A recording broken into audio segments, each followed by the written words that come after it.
Guys, welcome to my YouTube channel. അങ്ങനെ ഒരു planning ഇല്ലാണ്ട് ഞങ്ങൾ രാവിലെ 9:30 ആകുമ്പോഴത്തേക്ക് പറശ്ശിനി മുത്തപ്പൻ്റെ സന്നിധിയിലെത്തി.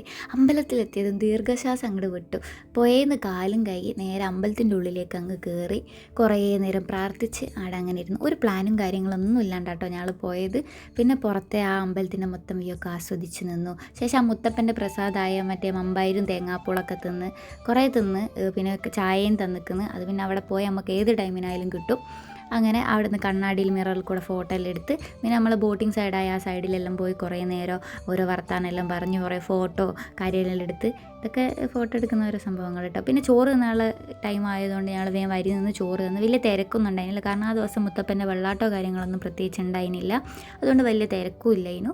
നേരെ നമ്മൾ ഈ ചോറ് തിന്ന സ്ഥലത്ത് കുറേ മുത്തപ്പൻ്റെ പടങ്ങളൊക്കെ ഉണ്ട്, ഓരോരുത്തർ വരച്ചൊക്കെ കണ്ടങ്ങനെ ആസ്വദിച്ച് ഇതൊക്കെ ഞങ്ങൾ തിന്നുന്നത് ഇറക്കുന്നതൊക്കെയാണ്. അങ്ങനെ പ്ലേറ്റൊക്കെ വടിച്ച് സെറ്റാക്കി ഒരു മണി പോലും ചാടാതെ ഞങ്ങൾ ഫുള്ള് തിന്ന് വയറ് നിറച്ച് നേരെ അമ്പലത്തിൻ്റെ ഉള്ളിലേക്ക് തന്നെ വീണ്ടും പോയി അവിടെ കുറേ നേരം ഇരുന്ന് ശേഷം ഓരോ കഥയൊക്കെ പറഞ്ഞ് ഇത് ഒരാൾ പാട്ടെല്ലാം പാടുന്നുണ്ട്. പിന്നെ ഷോപ്പിങ്ങിന് ഇറങ്ങാമെന്ന് വിചാരിച്ച് ഷോപ്പിങ്ങിന് ഇറങ്ങി. ഞാൻ ഈ കമ്മലൊക്കെ ഇങ്ങനെ വെച്ച് നോക്കുന്നുണ്ട്, വാങ്ങിയൊന്നുമില്ല. പിന്നെ കുറച്ച് നുറുക്കും പൊരിയും ഒക്കെ വാങ്ങി പോന്ന്. പിന്നെ വീണ്ടും ബീച്ച് സൈഡെല്ലാം മറ്റേ നമ്മളെ ബോട്ടിങ് സൈഡിലേക്ക് പോയി. അവിടുന്ന് സംഭാരം ഉപ്പിലിട്ടതും അങ്ങനെ എന്തൊക്കെയോ വാങ്ങി തിന്നിക്കുന്നു. അതെല്ലാം തിന്ന് ഞങ്ങൾ 3 ഫോട്ടോ എടുത്തു തരാനായിട്ട് ഞങ്ങൾ തന്നെ എടുത്ത്. പിന്നെ അവിടെ പോയ മുത്തപ്പൻ്റെ ഇഷ്ടം ആളാണ് നായ, അതുണ്ടായിരുന്നു അവിടെ കുറേ.